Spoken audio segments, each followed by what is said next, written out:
Welcome to Local Gods. My name is Marco Liu. And I'm James Han.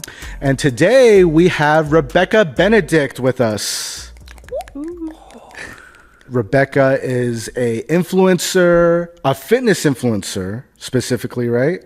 Not necessarily. And not necessarily, and aspiring chef. Because what I was surprised by when I was looking at a lot of your content, I'm like, man, like for a girl that works out a lot, you also cook a lot. I grub a lot. I love food. Oh, okay. Like You did say that earlier. Yeah. What is your thing? Because I noticed that like you get down in the kitchen. So what is your? Well, one, I have a male, so I need to feed have a that male? male. A man. I say male. I don't know why. It's a go-to. I was Just like, like- mailman? It's like how bros say like I have a female like type of thing. Okay, you got I a have male. All right. Male specimen that I need to feed, and then he eats a lot. He's a bodybuilder, so Yeah.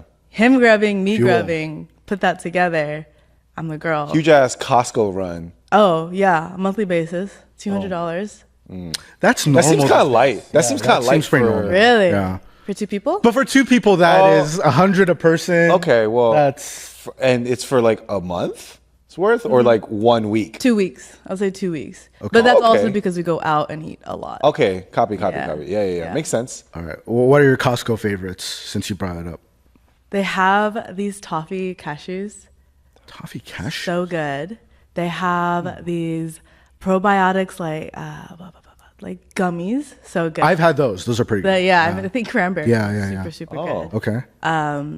He always gets chicken, but chicken's boring now. Like the roast chicken in the package, or He what gets do you mean? both. He gets a rotisserie chicken. That's yeah. And then he gets the, Oh my chicken God. breast. Honestly, I think of that now because all the heat and the plastic it's been in. That's That true. too. But they actually inject it with like liquids of chemicals and stuff. Oh, Preservatives, I'm assuming. I don't know the science behind it, Didn't but know there's a that. lot of. Yeah. oh, be careful. You look at the ingredient list. Oh. Yeah. Okay. So good though. So I'd imagine from the sounds of it, besides like the toffee cashews, you try to eat pretty clean. I try to. I try to count my macros, but it doesn't work out on a doesn't. 90% daily basis. Okay. Yeah. Well, I think like given your content, a lot of your friends and also the people that follow you, they probably look to you for a lot of advice, right? Yeah. So like how much of it, because they always say abs are made in the kitchen. Like how would you break it down if you were to like talk to a friend and be like, okay, this is how it actually is? Well, for my case, it's a little different. If I were to be talking to a friend and Yeah. suggesting it for them, it is made in the kitchen. You build up your abdominal muscles, but your belly just happens to store fat. Sure. So you need to break down that fat by being in calorie deficit, which is your macros. So you can eat like 3 brownies and have that for your calorie deficit all day, or you can eat like a bunch of like 5 chicken breasts throughout the day and that be your calorie deficit. But just the mass amount. And you just have to build up the muscle and then stay on a low fat. That's it. Whereas for me, I grew up doing Olympic gymnastics. So I kind of built a base of muscle while my body was developing, and I ended up keeping that forever. And so now I just got to stay on a low calorie deficit, which doesn't happen. And that's why I work out a lot. Wow. So I wouldn't even consider myself a fitness like creator because I don't really post about a lot of fitness stuff. I just happen to work out a lot so I can like maintain what my body physique that I want. Okay. So you would say, how would you describe yourself then? Myself? Yeah, in regards to Creator? like as a lifestyle creator, like what is your focus? I create brain rot. Brain rot. Everyone's favorite. It's so fun. Like everyone follows me for my reels. They don't follow me for my life updates or like whatever. Like they look at my reels, they find me through my reels Yeah, and follow through that. I see. Yeah, because I think like the way we discovered your content was probably like everyone else, where we would see one of your reels that went viral. Is that how you found me? Probably, and then like I think just the we were just talking about this earlier, how Asian Americans look now is just different compared to different like breeds, for sure. Yeah, it's like there was like a genetic change. Like if you watch like any of the Marvel movies, it was like there was some like cataclysmic event, and suddenly all these Asian guys started walking out with boulder shoulders and abs. And I'm dead. yeah, I don't know about that. There's a lot of boulder shoulders in Asia too, okay, but well, they still look different. and you just came back from somewhere recently, Yeah, right? this is the first year I've been to Asia.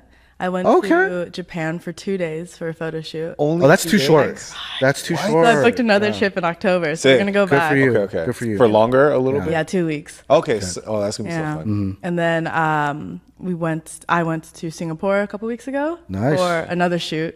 And then I'm supposed to go to China, but I can't get my visa. What's that all about? In China, they're super, super strict about if you were born in China. They're like, I can't say bad words, can I? No, you can't. No, Okay. we're on local gods. You can say whatever you want. Okay. I'm not even gonna say it. I'm still not gonna say it. They're super, super strict with people who were born in China trying to go back to China. Okay. So because I was adopted there at 11 months old, mind you, I had a government ID and a birth certificate from China. So at the visa office, they're like, no, you need to prove your identity from the government of China and that you renounced it when you became a U.S. citizen. I was like, At 11 months, how do you renounce how'd you citizenship know when that? you're 11 months my old? Chinese passport. And I was like, okay, I don't have that. I didn't even know I had one. Yeah. Like, okay, well, you need adoption papers, naturalization papers, or your Chinese passport, or actually, you need all three. Okay. Like, I didn't know I had any of those. Sure. Let me ask my adopted parents, in which I don't speak to. So I contacted them. They're like, yeah, we don't have those. And I was like, cool. I had to order naturalization papers. They won't get here until 6 months or 3 to 6 months. So I can't go to China. Yikes. Oh, wow. You can't replace an expired passport from when you were an infant, basically a fetus. And then I can't find my adoption papers. My adoption agency doesn't have them. The court doesn't have them. The U.S. government doesn't have them. China apparently stopped allowing adoptions, probably because the China and U.S. government just... Sure. Yeah. So there's no number or email I can contact to find anything on me. Wow. And I'm like, this is great. So there's a good chance I might never be allowed to go to China. Oh, wow. Well, I mean, I can propose a counter alternative. You can go to Taiwan while you're going. Yeah, someone said the I will always rep Taiwan on the show because my parents are from Taiwan. Yeah. Like, have you heard anything about Taiwan? Do you have friends or anything connected to Taiwan? Not many. I have a lot of like Taiwanese friends, but again, they're American. I'll put you on. But yeah. Trust in Mark, we trust, man. With Taiwan. You have to, dude. I can lead tour groups, but I'm glad you brought that up because I think something I haven't seen as much in your content is you talking about your adoption background. So like, tell us more about that if you don't mind. Yeah. So I used to post. The reason I blew up on TikTok specifically is because I used to post a lot about my life, and it just being interesting. Oversharing a little, or like. Sure. I think I overshare and it's normal, but other people might see it as oversharing. Okay. And then I eventually stopped doing that because people are so mean on the internet. So I just started creating brain rot. But long story short, I was adopted at 11 months. So before I was born, my parents were in the process. My adopted parents were in the process of getting me. Came to the States. I had 2 brothers and 2 parents who are all biological, and they're both older than me. And they were like a mutt of Welsh and Irish and German and Norwegian. Like, okay. So their names are like Kurt and Karen and Travis and Neil, and the last name Phillipson. So it was like interesting. Okay. I got my name Rebecca Phillipson at the time, and I grew up in a white family. I knew I would look different, but I also imagined myself as older, as like white, which was weird. Like you would grow old to look white. Yeah. Oh. Yeah. Like a Pokemon, you would evolve into whitehood. Just morph into it. That's so crazy. Where did you grow up? Oh, in one of the most whitest areas ever. Sonoma County, Napa Valley, wine country, North. Wow, alternate reality, California. Yeah. Fever dream. I've never been. It's beautiful though, right? Yeah. Sonoma, right? Old people, yeah. It doesn't seem like a place that young people would have a great time. No, there's nothing to do out there besides wine tasting. You don't get crazy at the wineries either. Did you grow up on a farm or I grew up in a vineyard? city. Oh, okay, you grew up in the city. Okay, I see. Yeah, because it's like all of my brief memories whenever I'd be up there is like wine tasting and just like rolling hills, and it's like it's beautiful, but I can't imagine living here. Yeah, no, it's boring as a kid too. Wow. Yeah. Okay. How did that all come about? The adoption and well, to start off, do you have any idea where in China you're from or any of? Oh yeah, I don't know how to pronounce it. Z H Zheng. Oh, Zhejiang. Sure. Damn, she Yeah. didn't list any consonants and you knew. I mean, bro. That province. Yeah. Like So lower China. yeah. So this is what I'm guessing. Zhejiang. Right? Yeah. Yeah. That sounds more right. So that's close to where Shanghai is. Really? It's actually where some of people's most famous or most favorite Taiwanese or Chinese food is from. Because like, especially Koreans, because I've noticed that a lot of my Korean friends, they like soup dumplings, they like rice cakes, like stir-fried rice cakes. And Is that an Asian or a Chinese thing? that's all from Zhejiang province. So I thought rice cakes were Korean. well, there's that shared history, right? So like stir-fried rice cakes, soup dumplings, a lot of meat buns, a lot of like fresh river fish, clay pot rice. So Oh, that's a rice you like stick. Oh, wait, no. it's like that's bread. it's like crispy rice. So it's like if you ever have like a clay pot with rice in it, and there's usually like some type of meat and vegetable, and it's crispy on the bottom. Yeah. So good. They call it like nurongi or nurongi. Nurongi. Nurongi in Korean. Yeah. But that's where you're from, girl. Yeah. I didn't know that. So you're from Zhejiang province. Interesting. Yeah. Yeah. I'm learning so much about new Asian stuff like every day right now. Oh, snap. Yeah. Are you becoming Asian? You feel Yeah. like living in Southern California? I just not recently, now it's been like 3 years, started hanging out with Asians and they're like teaching me the ways, like all the things, but they're making fun of me at the same time because like I use a dishwasher or like. Wait, whoa. Yeah, I use my dishwasher. You do? Yeah. Hell yeah. I It's think so much these easier. days it's not as crazy, but like Yeah. but you know what the stereotype is. Yeah, of course. I know. I used to use it as a drying rack. I get it. I get it. I used to be like that. That's weird. Yeah. Cause like the logic I always heard, like at least what I heard from like my mom specifically is like, oh, not only does it waste water, but the dishes are never truly clean. But I feel like from what I understand, like your Save typical water.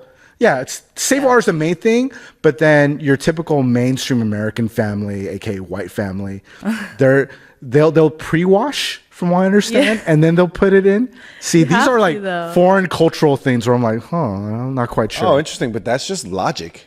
That's not a white thing, bro. If you got huge ass chunks of Yeah. food, you can't expect the dishwasher to do all. You just do a little. I think my mom's been tricking me.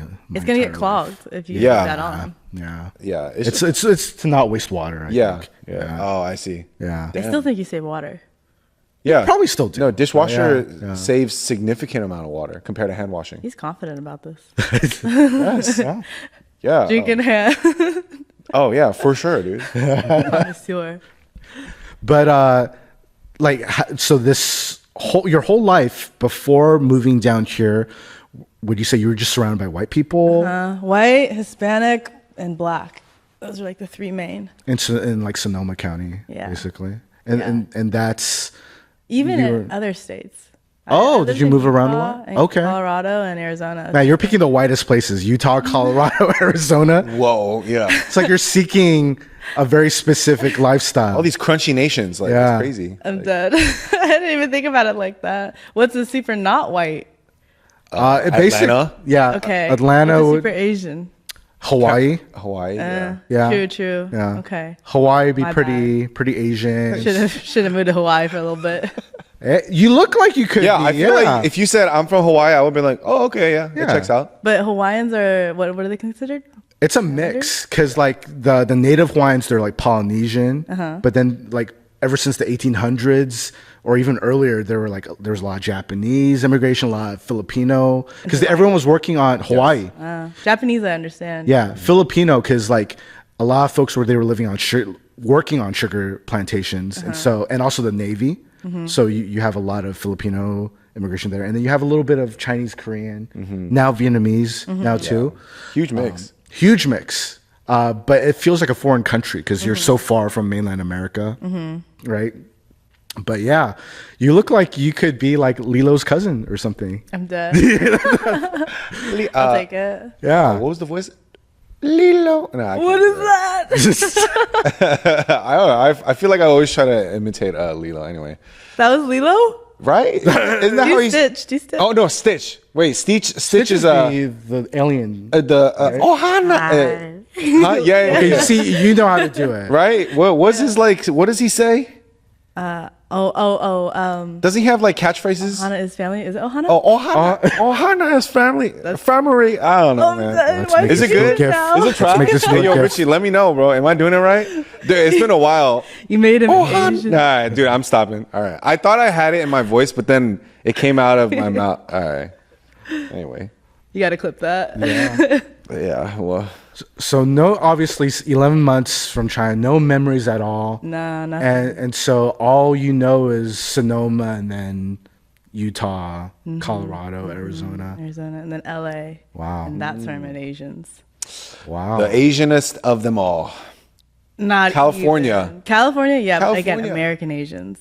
Oh. Okay, break that down. Like, especially because you went to Asia for the first time this year. Like, Yeah. what have you been noticing as someone that, for all intents and purposes, did you feel like you were a white person in an Asian body that, like, now you're in Asia, where, like, you probably look like some of the Asian people there, but then they don't act or think like you at all, right? Or do they? No, they don't. Like, Okay. specifically for me, when I went to Japan, when I was going through customs, they were like, ni hao. And I was like, how did you know? But they could, yeah, the fact that they could perceive that you were Yeah. Chinese is And very then interesting. They started speaking in Mandarin, and I'm like, hello? And they're like, oh, and Wow. they start speaking English. And I'm like, I'm sorry, I don't know.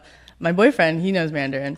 He replied, but they for sure can, like, detect that, and they're so much more quieter.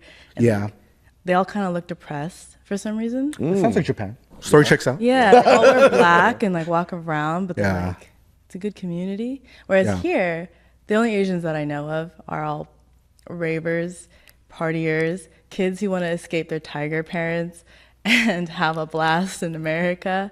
And what's this look for? That just unfortunately describes Southern California Asians pretty well. Yeah. Ravers with tiger parents that want to Yeah. have the best time. ABGs, Kevin Yeah. Wins. Yeah, that's what I perceive. Wow. Did I nail it? I'm sure there's more pockets that I haven't met, but from my No, that's a pretty good. That seems about right. okay. Checks out. Yeah. But I think you're in such a unique position where, like, you've seen the movie Avatar, right? Yeah. It's almost as if you stepped into a different skin to, like, be among a native group of people, Yeah. but you're actually viewing it from a outsider's perspective. Kind of. Yeah. I honestly, it's not even like that. Like, I feel like I'm mixed in both. People will remind me, like, of how white I am. Like, my boyfriend, he says I'm dating a white girl all the time. Your boyfriend is Chinese? He's full Chinese, yeah. Full Chinese, okay. He was in China for 5 years and then came to the States. But Okay. him's like, he got Americanized. Sure. But he's 5 still- is pretty young, yeah. Yeah, he holds Chinese traditions still with his parents and all that. Okay. But he's still pretty Americanized, and he calls me a white girl. But what makes you, in his eyes, I guess, or other, like, what makes you a white girl? Yeah. Quote unquote white Man, girl. it's just little things I do. Like, I don't even notice them.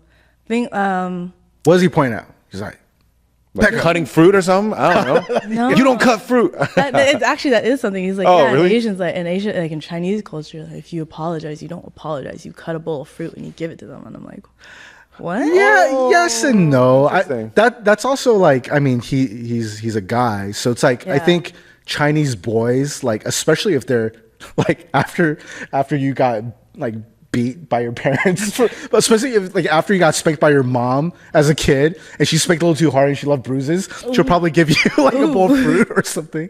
So I can see that being a thing.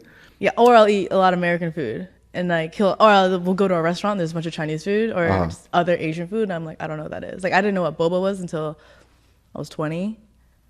And my ex, who was from Alabama, a white guy, he's the one who put me on a boba because he was pretty into Asian culture. This is the wildest conversation ever. I'm like, white guy from wow. Alabama introducing Asian girl to boba. This is- Damn. I don't know He's if on I the internet too much. That's why. Wow. Yeah. Interesting. Is it fun for you to talk about these differences, or do you feel self-conscious about it, especially in Southern California? I don't think I feel self-conscious. She's just doing her. I'm just talking. Yeah, I'm yeah, doing I'm me. doing Okay. Cruising. Okay. I get these questions a lot, though. So at the same time, Okay. something new. Okay. Okay. So ultimately, what brought you to Southern California? Well, I was in Colorado right before I came to LA, and my agents wanted me in LA for the longest time, but I had moved to Arizona, then Colorado. So eventually I moved here with my ex at the time, and it was dead COVID, so no one was out on the streets. I didn't really experience LA for LA. I was like, this is a great place. It's nice. It's actually, I think it's a great way to be introduced to Southern California, honestly. During COVID? Yeah, because like honestly, if you're coming in as an adult, like as a kid, that's awful. Yeah. Right? Like if you were in elementary school or like high school, that's awful. But if you're coming as an adult, it kind of eases you in. And like you see everything like you see from the internet or movies or whatever, but kind of get to like slowly dip your toes in. Yeah. Whereas if you get dumped in, it could be overwhelming. I can imagine, especially coming from Sonoma, right? Maybe. Yeah. Yeah, and if you're hitting raves all the time, I mean, that's a lot. that was like a year or two after. Yeah, I was like, damn, you got that much stamina? That's crazy. No, I don't rave anymore. Okay. Oh, it's in her past. I'm older. I've grown. Oh, okay. No, I've actually major back problems. Are you a grandma? Are you familiar with that term? Like grandma? So you're a true Southern California Asian, like ABG term is like, oh, I don't go out anymore. I'm a grandma. Oh, that's not even an Asian thing either. That's a pretty like. Oh, it's a pretty okay. Everywhere, everyone says. Okay, that. That's fair. That's fair. But like, I hear it almost exclusively from ABGs that used to like rave every weekend. So that's why. That's my. What crew are you hanging out with? Hey, I grew up in Little Saigon, so like. Where's that? That's in Orange County. Oh, okay. Wow, this is such a fascinating conversation because it's like we're meeting someone from a different country, but we're actually from the same country and the same state. What a trip. Yeah, I mean, but okay, you gotta get more context. Mark is very enthusiastic and passionate about Southern California in the best ways, I believe, and especially OC. Okay. My favorite nickname for him is Mark Angelus. You know, the nickname that you didn't get to go viral. Yeah, Mark Angelus. But just stick to the Stitch voice. Exactly. Anyway, yeah, like this boy, no, he's like knows so much about Southern California. He'll put you on to all Asian culture. He'll know. He'll be the encyclopedia. I'll hit you up then for spots. It sounds like you would be like the greatest challenge because I would be like confused a challenged. lot. No, it's not. It's not because of you. It's because of me. Because like I think my presuppositions about what it means to be Asian are being flipped on its head. Right. I'm questioning things that should be common knowledge. And like for me, it's like it's so common that like the boba line was a little like interesting. Like Alabama, threw me off a little bit since 20, bro. Like I only dated white guys. Oh, okay. True. Or Okay. Hispanic guys, yeah. Damn, you just sound like a West Side girly, huh? I know the stereotype that Asian girls only like white guys, but not SoCal girls. They date Asians for sure. Yes. I don't. See, wait, I don't even know how to address that question. We're like, well, yeah, duh. Like with me growing up, everyone's like, it's a thing that Asian girls only like white guys.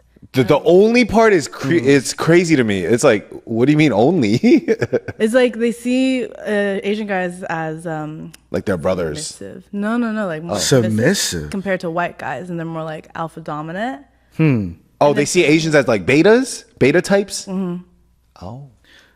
But would you also say like in these situations, like the people that are commenting on this, the Asians in their lives are like kind of like the onlys as like that's something that James and I would talk about because he's originally from Maryland and he spent a lot of time in Atlanta, and a lot of times he'd be in situations where he would be like the only. Yeah. Yeah.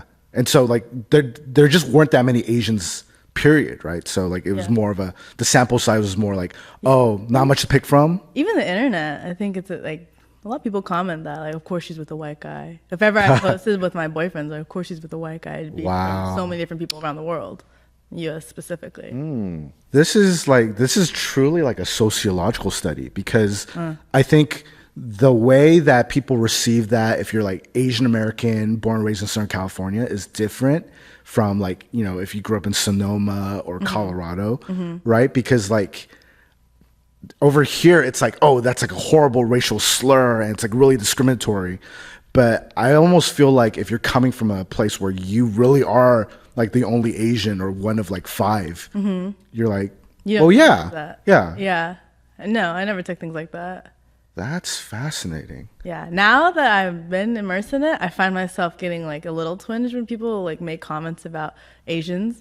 But before I was like, whatever. Was it almost like dissociative? Like you were like, oh Possibly. yeah. Huh. Possibly. But I think at the same time, I didn't know the other side of the world, like that side of You only know what you know. So I only know what I know. So at the same time, it's like it wasn't. But now that I've grown out of it, I'm like, okay, I could have seen that as, but it wasn't at the same time. So like, okay, I have a question then, because like when back in the day, when there was that like Virginia Tech shooting, it was like a Korean dude happened. I don't know if you remember that. It was big news back in the day. It was like a mass shooting at a college, Virginia Tech, and the killer was a Korean dude. Whoa. And when it was on the news, my parents, my friends' parents, everybody in our Korean community were freaking the fuck out. Yeah. They were like, James, if you ever thought about shaving your head, don't do it. You know, if actually don't even go out, because there's this whole like hive mindset, collectivist together mindset where it's like, with Koreans, oh my God, everyone's going to think we're him. You know, like just, do your best to be on your best behavior. Yeah. However, with most like, I'll just say like white people, if there's like a mass shooter who's like white, they don't go, oh damn, we got to like, be on our best behavior. Yeah. They go, well, that's Bob over there. Yeah. I'm not Bob. Yeah. You know, even though you're the same skin color, probably grew up similarly. And like, I wonder if that's kind of some of the mentality you might have had when there's like Asians and people are making fun of them. It's like, well, not me. So exactly. It's because I grew up around people like that. So you become, you morph into people you hang out around. Yeah. That's exactly how I thought. And then when I started catching myself getting like tweaked about little things about just Asian people in general, I was like, oh, I wonder if like, because especially with Koreans, I've noticed they're super collective. They're super about like Koreans are Koreans and we stick together. Yeah. And I think a lot of Asians run that way. Yeah. And I think that's why also Asians aren't really around the white groups that I was around because they don't mix that. They were segregating essentially. A little bit, like subconsciously. Yeah. No, for sure. And that's, it's funny because you've pointed that out before, like a lot of Southern California Asians, they don't perceive it that way because there's always been so many Asians around them that they had the luxury to just be among themselves. Yeah. But then when you're in like your position, it's like a completely different perspective where it's like, I don't know. Yeah, and it's insufferable sometimes. If you're around only Asians all the time and you're not around anybody else. Not worldly. You're not like like you are just fortifying your bubble. And I don't know, your mindset actually becomes very narrow and very small. And I personally don't like that. So, when I meet someone like you who's lived outside of California or not from here, which I'm also transplant, it's nice to meet someone like that because, you realize California is not the center of the world, but there are a lot of people that do believe it's that. Yeah. Yeah. Wow. So coming into the Southern California bubble or world, was it a conscious choice to like, oh, I finally get to be around Asians or people that look like me. I'm going to do that now. Or how did this all happen? I ended up going on Bumble when I first came here. My ex and I broke up because I knew no one or whatever. Okay. And I heard they had Bumble BFF and they had Bumble Dating. So I was on both of them. Yeah. And I met like some Middle Eastern girlfriends of mine and a lot of white guys. And through these white guys, like I would go out on dates with them and then like we just start hanging out and then we'd hang out with their friends and then I met their friends' friends and then I meet their hobbies like acro yoga or fitness, and that's how I ended up in the fitness industry. Got it. And once I was in the fitness industry and started social media and it blew up, Niall Niga, again, he swiped up on my story of like a rice bowl and was like giving me a chicken recipe that was super macro friendly. And so wholesome. Right? Yeah, it's a great way to like slide. Food recipe. Well, I also love those macro recipes. So if anybody wants to slide me one of them, 30 grams of protein. Happy to accept. Rice bowl. Yeah. But obviously that's not what he was trying to do. Yeah. Well, he was super friendly at the same time. So either like, we'll say it was a friendly intention. Okay. Fair. He's dating one of my good friends. So okay, let's keep the peace. Let's fair point. Yeah. Fair point. All right. So he wanted a lift, and he's from San Diego at the time, so he came up and stayed at my current boyfriend's, whose name is Larry Gao. He stayed. It's a very Chinese name. Lepeng Larry Gao. Gao Lepeng. Okay. That's what nice. Okay. I'm practicing. Great. Okay. So he asked to go to the gym. He was living there, and I went over to Larry's place, and we met. We all went to the gym together, and then I met like 3 other of their guy friends who were rave influencers. I'm like, oh, you should come out to cold plunges. You should come out to this rave. Like, you should do this. You should do that. I was like, okay. And then that's how I started that like Asian community, because they were all Asian, Hapas or full. Okay, wait a second. Wow. Let's back up. Do you live in a clout house or something? Do those still exist? House? No, I live in a house. No, okay. No, because it's like what you're describing of like meeting like people that lift and then doing cold plunges and raving. I'm like, this is like Asian Instagram overload. Like literally one after another, like all these things all together. Yeah, it's like that's what I like. Diving into the deep end. Yeah, for sure. So yeah, that whole group, like the Asians that I know, cover everything. Like one of them was a cologne influencer. A lot of them are food influencers, travel influencer, fitness. Are they all from here, or are they from LA? Like really Echo Park, OC, the Valley, LA, like Playa Vista. Like, interesting. My LA. Well, I'm in music, so I don't meet people like that. Really. I'm slowly. I kind of know music a little bit. Like I know Donna. Oh, okay. Yeah. Some of the DJs. Shout outs to Anna V, right? Anna V. Yeah, that's her Anna DJ V. alias. There we go. Yeah. Okay. Yeah. So that's how I ended up in Asian culture. Wow. So like you're doing a speed run of Asian American life. Dude, you are. Yeah, because you're experiencing so many things that like, oh my God. I think I'll just speak for myself. For me, these are like historical events that happened in the last 10 years where it's like, because to me, if I had to draw a timeline of modern Asian American life, I would probably start it in 2009, because that's when America's Best Dance Crew was a thing. So on MTV, right? It was on MTV, right? Yeah. America's Best Dance Crew, I think it premiered in 2008, 2009. Like Kaba Modern, Jabberwockies. No. Well, no, he's a YouTuber. Niga's friend. Oh, D-Trix. D-Trix, yeah. Was part of, not Jabberwockies. He was part of Quest Crew. Quest, I think. Oh, yeah. Crew, yeah. Okay. So that late 2000s, that was like the start of what we currently understand as modern Asian America, right? Because before then, most people would point to like 1991, 1992 Joy Luck Club. And that's like a generation ago, like 2 generations ago. And then starting in 2009, 2008, that's America's Best Dance Crew. And then people are starting to realize like, oh, Asian kids seem to really enjoy dancing, especially when they're in their college groups. Like, because Kaba Modern was part of a Filipino-American team at UCI. And then fast forward to 2018, Crazy Rich Asians came out, and people realized like, oh, not only do Asians like to dance, but there are some really rich Asians too, and they'll like ball out. All associated. Right? And then within a few years after that was like Bling Empire. Oh yeah. And then Instagram started getting bigger and bigger. And that's when I feel like you had like Fitspo. Do they still use that term? Like Fitspo, fitness inspiration. Asian Americans starting to come out. Oh, I thought you were talking about Outfit Inspo. I was like, Fitspo. Yeah. Cool. And then you have all the rave Asians, and like from there on, it's like really late 2010s. It feels like now you have 88 Rising, and you have all these things where like people all across America are like, oh, Asian people exist. Yeah. You know, and they're not just like the nail tech. They're not the chicken shop owner. They're not my mechanic. They're not my tax accountant. They're actual real people. That's true, which is the reality that you probably saw if you ran into any Asians when you were outside of California. Or was it that barren? You didn't see no Asians? I mean, there's definitely Asians, but they were almost white like me. Oh. Yeah. Like, but you're saying just younger? Yeah, like when I was a kid. Yeah. Like you didn't see like shop owners or... This is like Twilight Zone, man. I am just like so confused right now. Okay, because there were Asians where I'm from, and they're like, I saw some examples, but they're rare. Like you were like, I saw Asians, I'm sure. I just did not take note of it. Yeah, crazy. Yeah. Wow. Okay, you were in a barren land. Yeah. So, do you remember any Asian faces like growing up, like watching TV? Like Niga.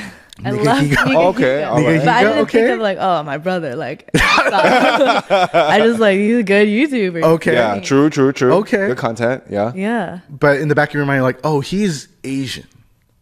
Like you recognize that he's Asian and like, Not even. You're just a good. wow. You're just a person. Okay, very cool. I guess I was saying I didn't see color. I didn't think of him like he's like sometimes they would make comments that were like about Asia or something Asian culture wise. I don't understand, but I kind of just passed it on because I was a kid just learning things. Yeah. But I didn't think twice. My jaw is dropped for real. Like I don't know. Like, did you experience that in the East Coast? Yeah, because I'm getting bullied because I'm Asian. So. But I didn't take it as bullying. See, but like, yeah, I'm sure you got a lot of comments and this and that, and I did too, Yeah. but I was never offended by it. I mean, I would say it's probably also how I was raised. That probably influenced the way I saw it. Because my parents, they are full Korean and immigrants working blue collar jobs. So they kind of have this like low-key a scarcity mindset. They're like, hey, it's us against the world type of thing. Make sure you protect family. We're all we have, you know. Nobody's going to protect us or care about us like we care about us. They won't care about you. So make sure you get things right. So I kind of had that little chip on my shoulder I see. type of attitude. I wasn't like, oh, the world is going to be however I want it. It's I got to figure out a way to like finesse the world a little bit. You know, be the best version of myself to make sure the world doesn't count me out. Sure. You know, You just reminded me. So like when the Virginia Tech shooting happened, like the craziest thing, I think it was like the South Korean consulate apologized. I don't remember that, but I'm not surprised. That's so like so a foreign government apologized for a Korean American doing a shooting. Was he from Korea? No, I don't even- no, I think no, he no, was He from grew up here, in right? America. Wow. Yeah. He was one of us. Yeah. There's that mindset, and now you know it's It's instilled in you. crazy. Yeah. And I think like just speaking frankly, it kind of speaks to how like there really are cultural differences even among Asians. Cause maybe Taiwan would be different, but for sure, if a Chinese kid did that type of thing, there would be no apologies from the People's Republic of China. They'd be like, no, that's one of y'all. That's one of y'all's. That's your problem. That's not our problem. You know? I mean, maybe that's what makes Koreans slightly, you know, a little different than No, for sure. You know, I think because that- we're a frat. there's- From, yeah. your words. They're super different, I think. Yeah. Yeah, being Korean is being in a fraternity. One of the first conversations we had was like growing up here where like I had Korean friends, Vietnamese friends, Taiwanese friends, like everybody, right? I always noticed that my Korean friends, it was as if everyone was like, not only were they bonded, but they were all like rushed into a frat or sorority by default. Like the type of interactions they would have, the fact that they would use like honorific terms like hyung or nuna, like to distinguish who's older, who's younger. Even like if you hung out with bad kids when you were younger, like you wouldn't like light a cigarette in front of older people. You like turn away. The way you would serve drinks, like Chinese people don't care about any of that shit, like for the most part, unless you are very traditional or you're in a very specific setting. Like Chinese people don't even bow to each other, you know? Really? Yeah, because like bowing, especially in Chinese culture, it's tied to very specific things. Like you would probably only bow at a funeral or if someone did something terribly wrong and you had to perform a public apology on TV and like bow. And even now, like that's very rare, you know? So like seeing that, like all of those extra things from a Chinese perspective from my Korean friends, I was like, whoa, like what is this? Yeah. But this is new to all this is new to you, right? You're like, whoa, what the? I noticed, like, you know how it's a white people thing to be like, hey, what's up? Or like you pass by and you're like, Yeah, no, you know, yeah, like what's that. up? Yeah. Like, I've noticed I kind of like go a little extra, like with the like that. I like go down with it. A little bow. Yeah. You'll do that now, or Yeah, I don't know why. I just do it now. girl, it's not genetic, right? Chinese people don't do I don't know that. why. Chinese people don't do that. Maybe 'cause I went to Japan and everyone's like, Yeah. they go low with it. I'm like, Yeah. oh, should I go a little lower? There are graphs in Japan where it shows what degree of like bow you should do, like because like if you really messed up, you're Tooth like, angle or a cute angle. yeah, you're doing like a right Head angle, down, yeah, closed eyes. for sure, Yeah. yeah. Okay. Interesting. Oh, and you also mentioned that you went to Singapore, which Yeah. that's very different from Japan. Super. Yeah. So what did you notice that stuck out to you? This is like safest place I've ever gone. I was not worried about a thing. And then I found out that like they kill people there for doing things like anything. Yeah. They had so many cases where someone would do a crime of like a mediocre event compared to here in the US, and they'd find out this person on the spectrum and they'd still like kill them. Damn. Yeah. Oh, like they still did that. They have some mental illness, and so like, it's not their fault, but still, yeah. like what's it called? Rationalize doing the action, so they're still like no. Wow. But super safe over there. Yeah. For sure. No gum available anywhere. Apparently. Really? They'll cane you if like spit gum on the ground. Isn't that a thing? You didn't? Well, do you chew gum? Yeah. Oh, but like no, they I don't didn't buy gum. Oh, There's a reason why you can't buy gum. yeah. Smoking was illegal, but there were plenty of people smoking there. Oh. Yeah.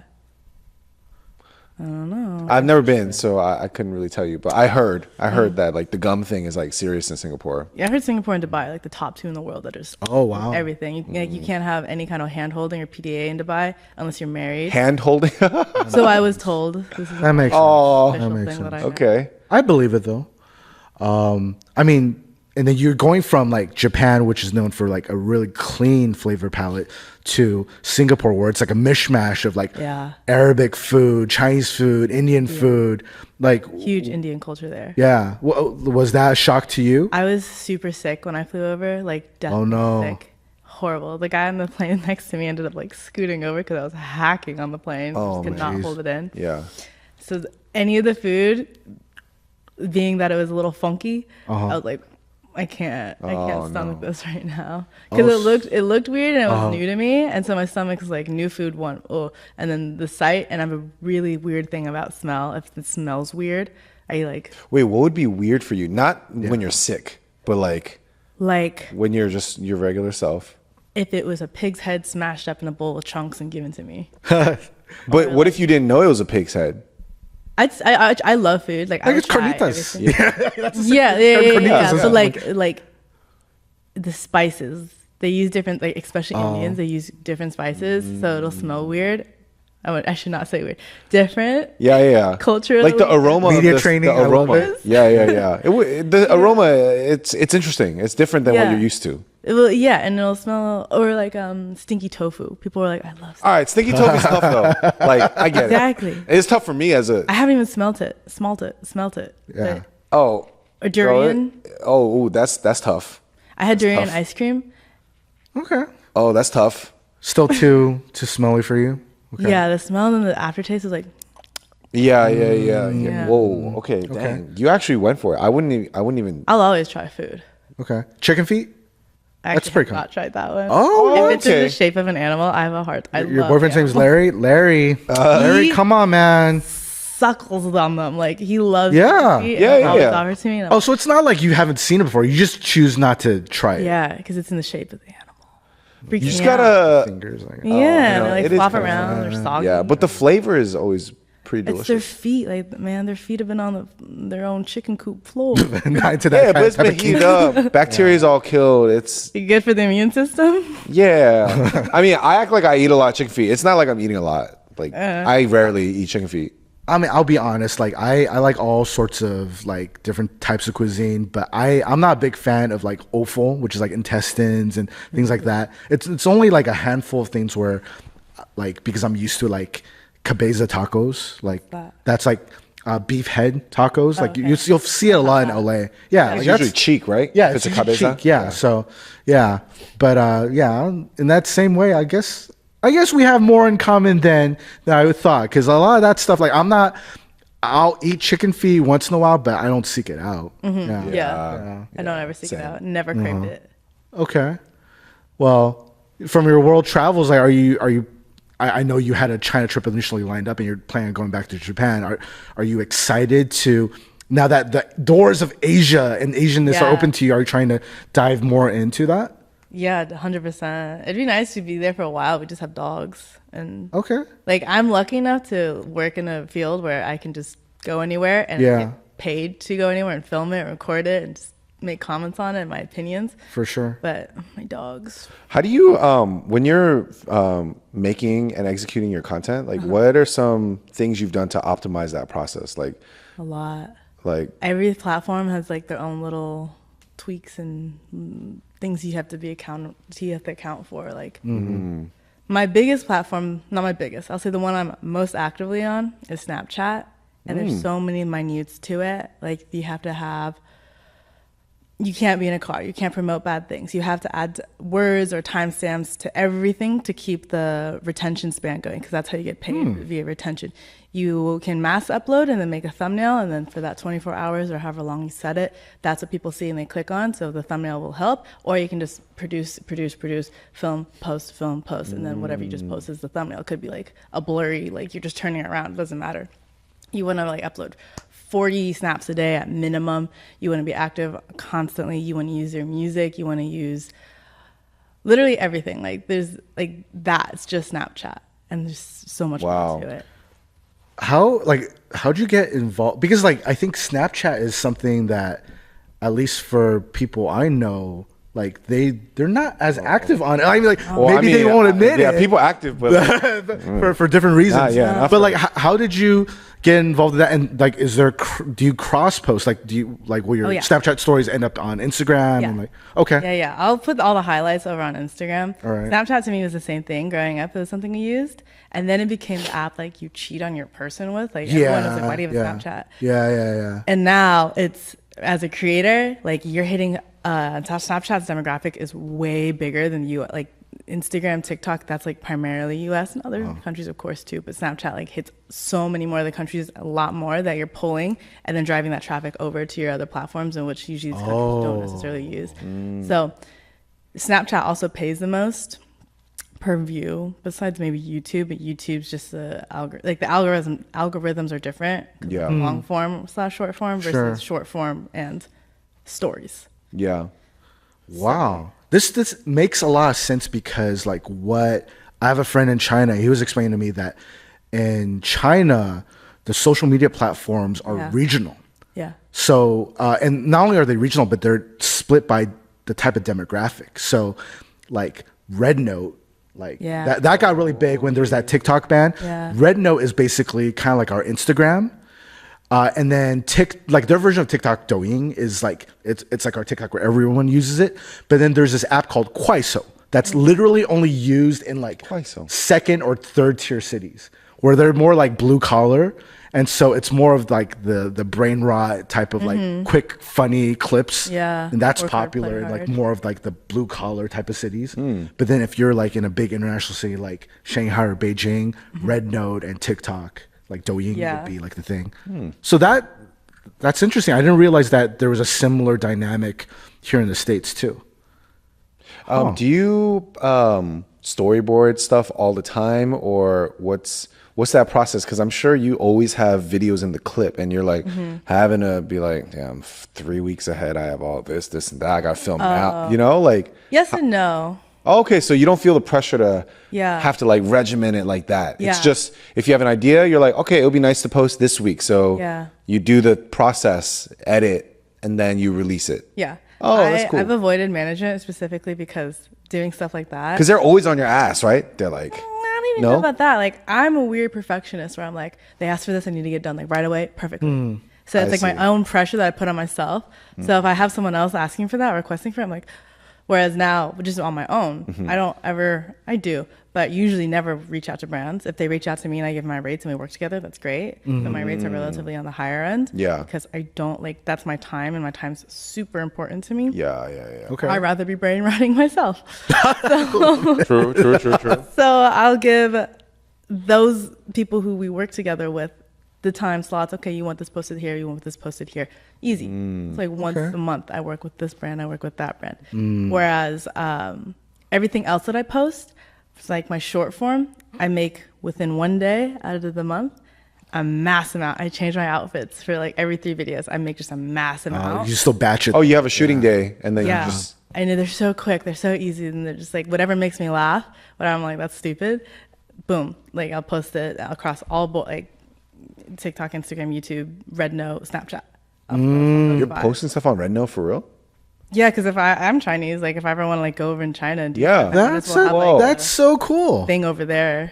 Wow. So like, does someone do like captions for you, like in Chinese? No, you just like literally. No, I don't read comments, but I accidentally did read a comment, and it was like, why don't you put Chinese captions? And I was like, oh, I did not think about that. Interesting. But they learn English over there, so I'm sure, Sure. I'm just expanding their minds. yeah. Or I'm True. hitting the demographic that would I be able to communicate with over there. I see. Do you ever like meet like what do you feel like your core audience is, like if you were to gather them for like some sort of event? Like, do you feel like you have an idea, or is it just you make your content? It would just be a rave crew. Whoever, you know. I don't know. I'm just curious. Maybe. Okay. Have you ever? Yeah, I'm just curious about that. At first, they were all white and Hispanic boys. Then it became Oh, they like their chinitas, huh? what is that? A chanita. Chanita is like what, like, especially growing up in Southern California.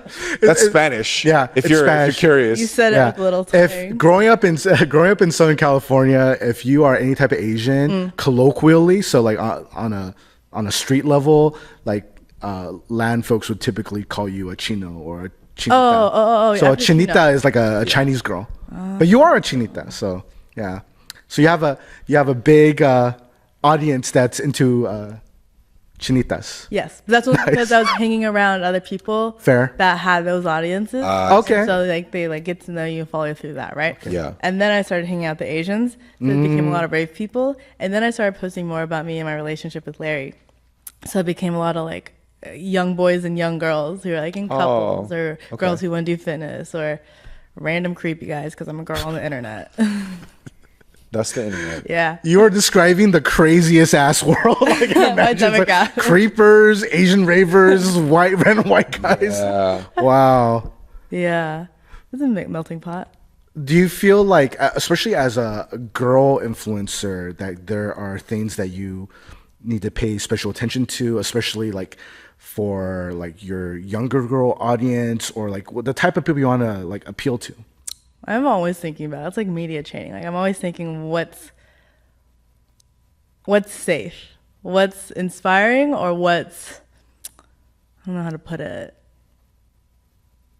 What's relatable? Okay, Not something good. Everything controversial. no. I'm thinking like, oh. Controversial stuff is good as long as it's not like direct for what's it called, the algorithm, because you get like when people they'll find ding in the you. comments. Oh, okay. Oh no! Like controversial stuff on the tame side, if the platform dings you, then but usually if it goes off, like it goes crazy, the platform won't care because they got users on there and people in the comments just fight and bicker. That's another reason why I don't ever read my comments, because I will never respond. I will always not make sure, but I'll always let other people respond, and that's just great. What's it called? Engagement. Moderation. That's just great engagement for your post or whatever. Yeah. Yeah, because it really took the place of like message boards. Like I think for people that are older, like all the Like forums yeah, exactly. Okay. or like MySpace? no. I see like no recognition in her eyes. She's like, I think of forums, what I are think of you Reddit. old people talking about? Yeah, it's like Reddit. It's like Yeah, Reddit. yeah, it's like Reddit, yeah. Yeah. You're not that much older, are you? But like, let's move on. How do we even address this? yeah, I think we are older. Like, We definitely are older, but it's like Yeah. there used to be more forums than just Reddit. Like Reddit has become like kind of the like I think Reddit is like dying, right? Or it's not as whoa, I don't know It's if a it's weird dying. group over there. It's from what I've been told. And if you're a Reddit user, I apologize. But I mean, I use Reddit, but like I use it for like certain questions. Like No, if I like, have, yeah, like, a questions tech are question or normal. something, Yeah. you know. but there's like the people who use it as a platform, like social media, like their Instagram. like kind of like because they'll have the red pill communities and like people that are like kind of I don't even super know. into different I don't know. fringe lifestyles. I don't know if it's that. Oh, okay. Yeah, It's unhinged over there. Unhinged. Yeah. Truly. like 4chan or something. Yeah. Yeah. that? Dude, 4chan.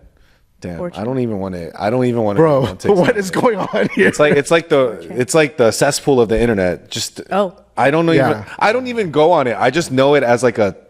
All right, I'm gonna stop because It's a platform. the way Holy people shit! Damn, way people Becca, talk- we put you on Yeah. to all the terrible things in life. What the hell? the way people talk about 4chan, it's as if it's the dark webs, but it's not even that crazy. Maybe I don't. Like, yeah, I've never been on 4chan either, so I don't. I just know if there's some shit you don't need to see, it's probably on 4chan, or 4chan will lead you to that. For sure. Good to know. Yeah. Yeah, like Am I safe here? I'm kidding. This is you're like, safe. We don't go you're- on that you're shit. We safe. just know because we're outside. I don't know if I'm safe anymore around Becca, dude. Like, Yeah. What is that supposed to mean? I don't know what 4chan is. It's like I just feel like a degenerate now. I'm like, damn, am I what, bro? And I'm so square. That's the thing. Like, how do I know this? Man, I'm pretty straight edge. what would you say, like, without getting into specific ages? What would you say your typical, like, your friend group is? They're in their late 20s, mid 20s, Everywhere it goes. I think like my youngest friend recently 18, and then like it goes up to like 45. Like one of my good friends, we just Creepy talked white about guy. it. No. I think he's Singaporean or Taiwanese, but his name's very... Don't say Taiwanese.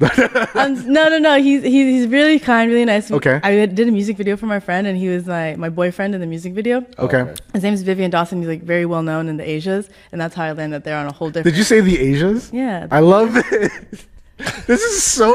You are so fascinating. But like the You are Asians, fascinating, the Rebecca the Benedict. Chineses, the Japaneses. Yes. Like, Okay, all- true. Did you watch Shogun at all? Because Yeah. like back in the 1800s, they would call Japan the Japans, because they thought Japan was a chain. It is a chain of islands, yeah. but they thought it was like I didn't know like that. multiple things. So That's the wild. Asias.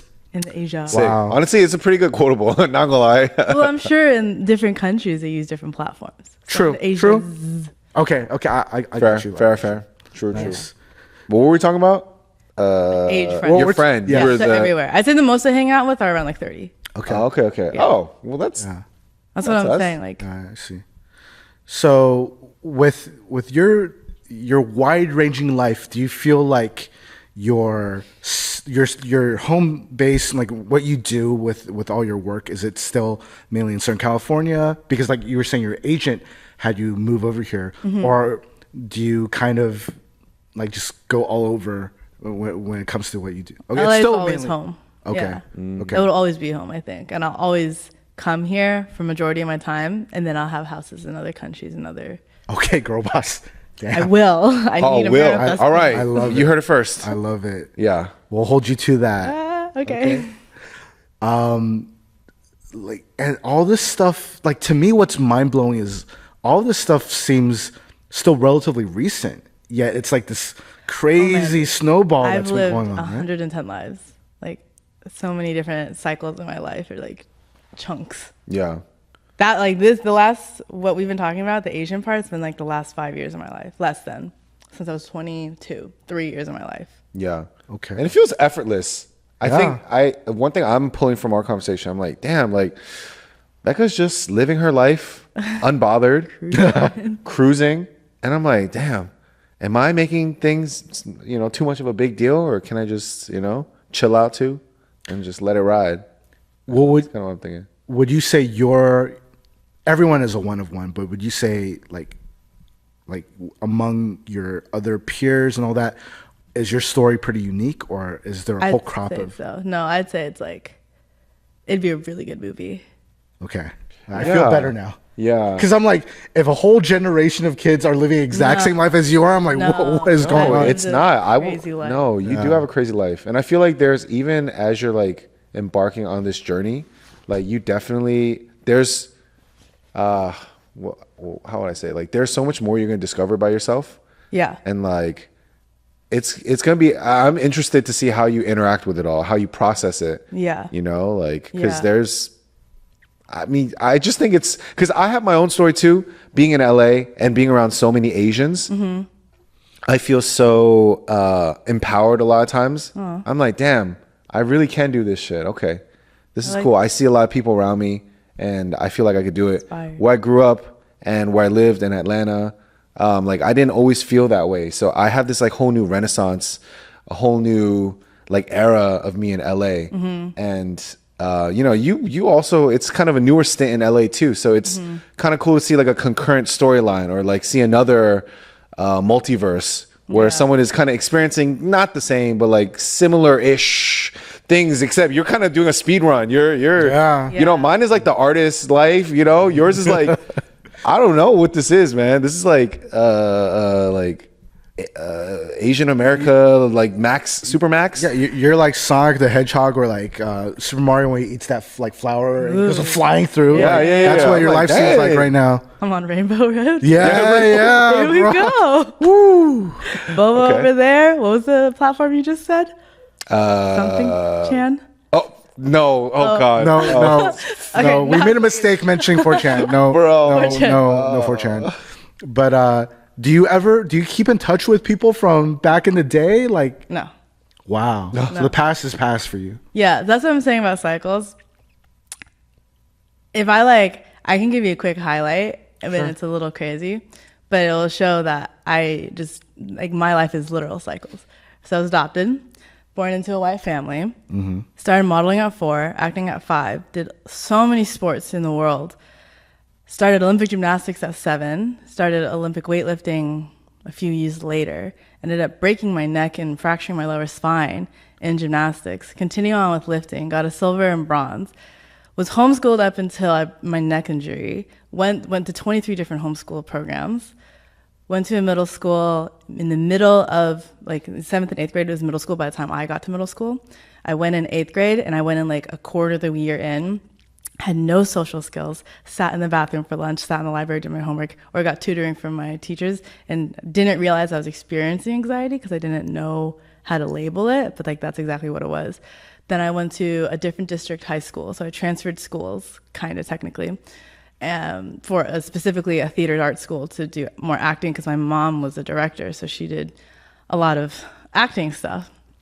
Then I am halfway through freshman year, sophomore year, I ended up going to, I transferred to another school district to go to a high school with where my core friend group was at. 2-3 months in, I got sent to one of those wilderness programs. I don't know if you guys know what those are. No. It's where I'm about to blow your minds. Okay.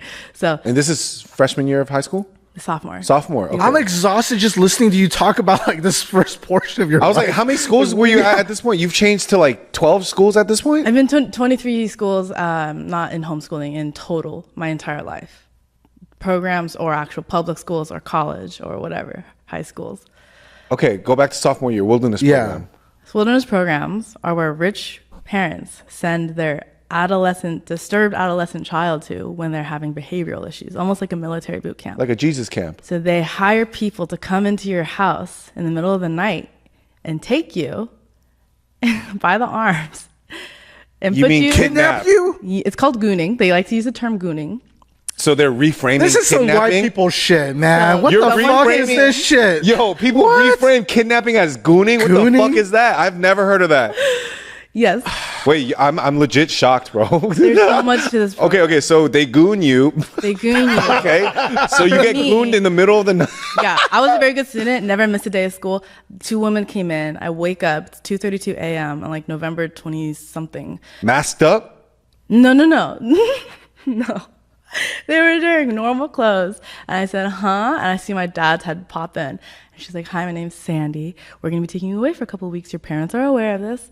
Are you dressed? I was like, no. And they're like, hey, well, could you just put some clothes on? I was like, can I bring my phone? They're like, no. And like, the only thing running through my head was, if I don't go to school tomorrow, what would happen? If I get kidnapped, they can't drop my grades. So I was like, okay, I hate this house. I'm going to go. So I get out with my blanket and I'm like, I'm just going to put clothes on right here. You're going to watch? And they're like, yeah, we have to be in the room with you. I was like, okay. Do you need to go to the bathroom? Yeah, we have to be in the room with you. I said, okay. Get to the front door. They both grab my arms. I'm like, okay. And then we like walk to a truck. And then I noticed like the truck's one of those trucks that you can't open the door unless like they give the go, like a cop car or like a child lock or something. Then they drive me to the airport and we're just talking about weightlifting. We're talking about their kids. We're talking about mine, how we relate. They get to the airport and they put me with one of the caretakers. And it was not Sandy. It was the other one. I forget her name. Put me on a plane. And then we land. And I'm like, where are we? And like, we can't tell you that. And so we land and we get out. And I see a bunch of like, I've never been to this place. Casino, like casino places. And I'm like, are we in Vegas? Never been to Vegas. Then she walks me across the airport, walks me across this parking garage, and there's this guy with the truck. And she's like, okay, he's going to take care of you now. I'm like, okay. So then we get in the car, and I fall asleep. And when I wake up, they're like, okay, it's just so you're aware of, we're in Utah now. And I'm like, okay. Is that what you meant when you said you lived in lived Utah? in Utah? Yes. Oh my god! I was thinking Park City and like Let her talk. being a Let her snow talk. bunny. There's more. What the There's more. fuck? There's more. Yeah. So you're in Utah now. We're at their base and they literally strip me down, cough and squat. I'm 14 years old and they gear me up with a bunch of like gear and then they put a bag over my head and put me in a Bag truck. This over is like your head. Guantanamo Bay, man. Wait, what the hell fuck are you is this wearing? shit? Like an outdoor uniform or Yeah, some like, shit? I'm wearing like a like, onesie yeah. prisoner outfit? What is it? Long, Overall? long underwear. Or whatever. You're a sophomore in high school in this happened. Yeah, and this is winter, and they drive me out an hour or so, and they drop me off, and I see the sunset, and I just see like figures of other people's bodies, and I can't tell because like my eyes are just in the dark, whatever, for an hour or so. And then okay, this is where you're gonna be. You're gonna be with this group for a while. No one's gonna talk to you because you're in the Earth phase. And I was like, okay, what's the Earth phase? They're like, you're just gonna observe and get like used to your bearings. I'm like, okay. And since the sun was going down, like it's bedtime, so they put me in my sleeping bag and they put a tarp down and they folded the tarp over me like a taco and they slept on that tarp because I was on like a safety measurement. Like they didn't want me to run. Like I was gonna book it in the middle of butt truck nowhere, Utah. I'm working on my cursing. Anyways, I wake up and then one of the staff comes over and saying, okay, yeah, there's 4 phases. You're in the Earth phase. You're just going to observe. No one's going to speak to you just so you can adjust. This is a therapy program. Therapist comes in. They're like, okay, have you tried therapist? I'm like, therapy? No, I have not tried therapy. He said, normally parents put their kid through therapy before sending them to wilderness. I said, interesting. So what do we do here? And like, okay, well, you don't really do much besides therapy and some education. And I was like, okay, you're normally there for 6 weeks. I ended up being there for 20 weeks. You don't shower, you take billy baths, you do everything outside. What's a billy bath? You take a bucket of water, you start a fire, you put the water on, you take a cloth and you go behind a bush and you have to count the whole time so they know that you're still there. Or you have to say your name. They're treating you like a terrorist. These programs got lawsuits and they're shut down. Yeah, I'm not Most of them surprised. are. Jesus. You hearing this? Oh my god. Okay, go on. You say Sorry. it's fun? Fuck. You say it's fun. Shit's fun, How baby. fun? All right. Okay.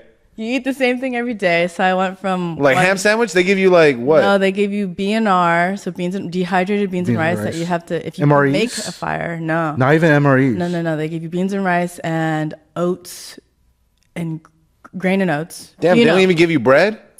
They gave us like granola mixes and then tuna for lunch. And then once a week we had this thing called meat night, and it was like the best night of the week. And I felt like whatever. What do they serve for meat night? They bring like chicken patties, like Costco chicken patties, or like Costco hamburger patties. Just a big one of them. There's like 13 of us, but people cycle in and out depending on how fast they finish a program. And to finish a program, it's based on the therapist saying whether or not you are ready to go back. But I got stuck there. And usually what happens is you go from earth phase to fire phase and usually graduate.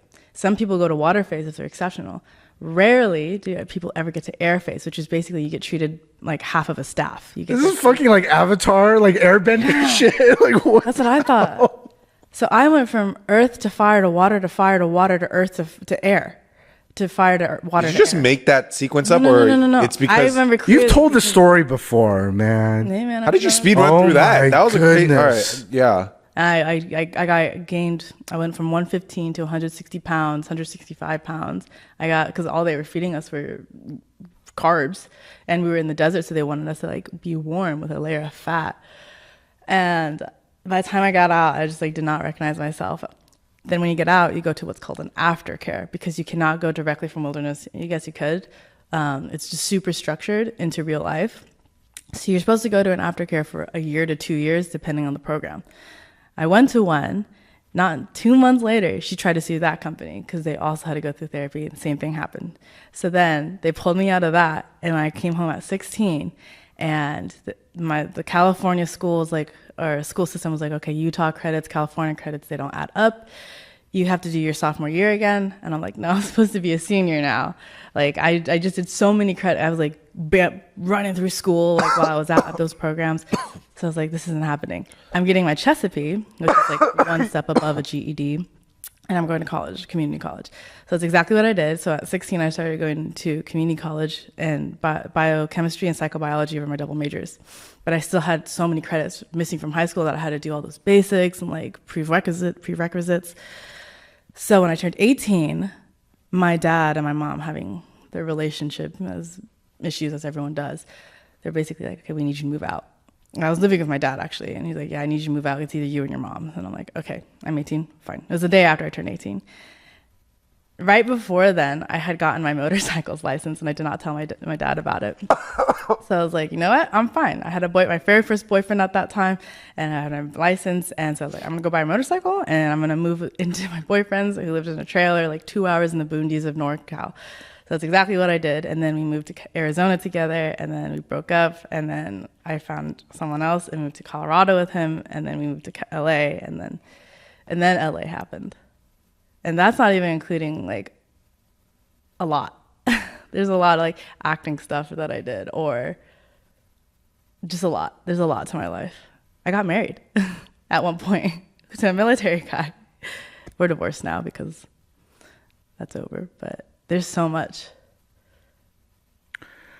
I don't know if the camera's showing us, but I'm pretty I can't breathe. Yeah. Oh my God. We're not saying anything because... Do you need a hug or something? Yeah. Oh my God. We're not saying anything because there's nothing we can say. There's a lot. That is insane. That's what I'm saying. Like, it could be a movie. Like, don't feel weird about your upbringing or life and comparing. It's like, it'd be a great movie. Maybe an autobiography. Oh my God. I don't believe in karma, but for everything you've experienced, you deserve all the success that you're getting right now. Thank you. Appreciate that. Well, where do we go from here? Oh my Richie, God. help us. What do we do in this situation? Oh, bro. Oh my gosh. Wow. You have lived a lot of lives. Yeah. Thanks for sharing that. I don't know if you usually do that, but like, thanks. Like, I'm pretty open about it. Like, I've talked about it. Wow. There's no reason to. Well, I hope this latest cycle of your life has been a happy cycle and you've been enjoying it. Definitely beats getting gooned and eating chicken patties and all that shit. So yeah. Oh my God. Wow. I'm just like amazed that you came in and you have like such a bright aura about you. Yeah. You smile and you're like very upbeat. You know, like I imagine you never know anyone's story, but now I feel like you're like so strong to me in my mind. You're so resilient, you know, just being able to just walk into somewhere and just be your bright presence, you know, and like stand on your business with that background. Sweet. Crazy. Toes down. Oh my God. Seriously. Thanks for sharing that. Like, I'm so moved by it. I'm also very shocked. Yeah. But Yeah, damn. We need to make future Asian Americans out of your stock. This dead. is some superhuman shit. And like I feel like there's like a humility about you, like wanting to just learn, not claiming like you know everything. Like I respect that. I respect that. Thank you. Yeah. Appreciate it. This whole conversation has been so full of twists. And then trust. it was like literally nothing but twists for the last like 10 minutes. Wow. That's how it is usually when Yeah. I mean, so like, I guess one question I have then is like, with all that has happened, like, what are some things that like ground you or allow you to just like keep going, you know? Because like, I mean, you said you were, you know, I used to be married too. I was divorced. So like there, you know, and that just wrecked me in itself, you know, that's my whole journey. But like you went through that in addition to all this, you know, like so much has happened. Is there anything that like really, you know, helps you to just not go over the deep end? Like, what are things that... I think about this a lot, and the second you reached out to me about this podcast, it like came to me. I was like, maybe because I almost learned how to disassociate being Asian in a white community, I'm just good at it, second nature in my brain. And so a lot of things I can not disassociate with, but like recognize as this is that, and this is my emotions behind it, but this is that. And like I can feel this way or not. And like learning how to not care was a huge thing for me, especially when I went into public school. I just cared about everyone's opinion, what I wore. I wanted to be friends with everyone. Right. I was the fakest person in the world. And then when I went to that wilderness program, it extensive therapy. I like learned this about myself, and like that's another thing wilderness I don't really think that counts as therapy, honestly. That sounds like Use torture. It's definitely both. It's like a hard way of therapy that like I'll feels say. it instantly, because like it's like anything you remember is because there's a little bit of trauma behind it, and I like that's trauma. So I definitely remember like learning more about myself and like why I react to things or why I feel things about other things. Yeah. Wow. What was I talking about? Oh, yeah, how I deal with that. What? Yeah. Over all the years. Yeah, I just think recognizing that, and then also having like a perfectionistic, weird OCD mindset of like I need to do things I enjoy that are great to like expectation. So I want to keep going and like, okay, I want to do this, I want to do that, I want to do this, I want to do that. And like my friend cycle, whatever. My family's like, I don't talk to my family. Like that's okay. I'm okay with that. We're still on good terms. I can talk to anybody in the past, and they can reach out to me, and I will talk to them. My dog, I'd say, is like honestly the one thing that's like consistent in my life. Okay. And Larry now. Yeah. Aw. Yeah. That's sweet. Wow. And then so your last name is, I think you mentioned a different last name. Yeah. from So my before? last name's from when I got married. When I was married, the other thing, like I didn't have a heartbreak when we broke up. Yeah. We got married because he was going to get stationed in Korea when we were in Arizona. Oh. And I don't do long distance. So I was like, I can't afford to go to Korea. I'm 19. He's Yeah, like, well, if you get married to me, like you can come with me. We can like stay together. And I was like, okay. And so he didn't end up going to Korea. He went to Colorado, and then he got discharged from the army. So after that, we moved to LA, and it just like started not working out, and I ended up breaking up with him. Yeah. And a couple years later, we just like got the paper. It's not even a divorce; it's a dissolution of marriage, which is like it's like way easier, just because we legally just on paper we're like bonded. That's it. We didn't have a house. We didn't have kids. We didn't have anything over 45K. Got it. And we weren't married for longer than 5 years. Oh, okay. Yeah, that was like relatively easy for me. Yeah. Damn. Keep it going. Yes, ma'am. I will do that. I will never look at the states of Colorado, Arizona, Utah the same ever again. 'Cause You're gonna I did not expect that your story behind all of those moves would be what they were. Utah's a huge like therapy program place. Oh, I'll bet. Wilderness. What was it Like called? wilderness therapy programs. It's called Wilderness Therapy Programs, and now they have lawsuits against them. Yeah. Oh my God. Yeah. God bless. That's Jeez. sick. Yeah. Well, regardless of how long the cycle is or what the next cycle is, we hope to stay in touch and Yeah. hope that these cycles keep on bringing good things to your life and keep being the light that you are. But now that we're wrapping up, we have a gift for you. A gift. A small token of our appreciation after all the hell you've been through. Aw, thanks. Kind of matches my fit. Kind of, It actually. does. Good. Like bright colors. Only for our first season guest? Yeah, Okay. it fits. Nice. Yeah. Looks right. Looks Okay. right. Local guys. Very nice. And we always like to end our shows with 3 questions. Yes, you mentioned it before. So you said now LA is where you consider home. Yes. Correct? So if your friends are visiting your home LA, where are some food spots that you're like, we gotta go? I really like Gayakaku. I know it's a chain, but the Gyukaku. Okay, cool. Gyukaku. Gyukaku. Is that the Japanese barbecue spot? Yeah. Wait, I really like it. Really Big good. fan. Cool. BCD. BCD? and K-Cup. Okay. Okay. Really Yeah. like that All one. Yamashiro is a classic like LA one. The food's like always. Yeah. And Beautiful that's building. 3. Yeah. That's 3. Yeah. Or what Yeah. about like places to look at or a trail that you're like, oh, we got to go there, or, ocean, or, After all the wilderness therapy, no more of that. Yeah, you're like, these forests are nothing. Yeah. Yeah, I actually don't like hiking anymore because of it. No way. Yeah, I don't blame really you. like hiking. I don't blame you. I also like OC beaches more than I like LA. Oh, yes. Yeah. If you had to pick an OC beach, which beach? I've only been to Laguna and Huntington. They're both pretty nice. Those are the ones. Recent. Yeah. Those are the ones. Yep. Okay. Yeah. And then the last question is what's on the top of your music playlist right now, just currently, that you're listening to all the time?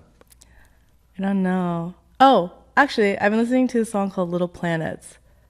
Ooh, by who? Oh, yeah. It is by... That's a cool phone case, by the way. It's like a pillow. I know. Oh, There were true. gemstones, but I'm an active person. They all Low. fell off. Got it. It's a remix by Rizlavi. Oh my god, I don't even know what that letter is. Laziwo? Laziwo? Laziwo? Laszewo. And then Rizlavi. RIZ space LA. Oh, is this space like VIE. is this like electronic? I don't know. Maybe. Yeah, share it with us after. Yeah. Yeah. Cool. Nice. Yes. Okay. All right. Well, I think I'm out of breath at this point. But Rebecca Benedict, thank you so much for being on the show. And yeah, we hope to stay in the loop for all of your adventures and journeys and all that. So Hey, thanks for having me. Yeah. yeah, that's it for this week. Peace. Peace.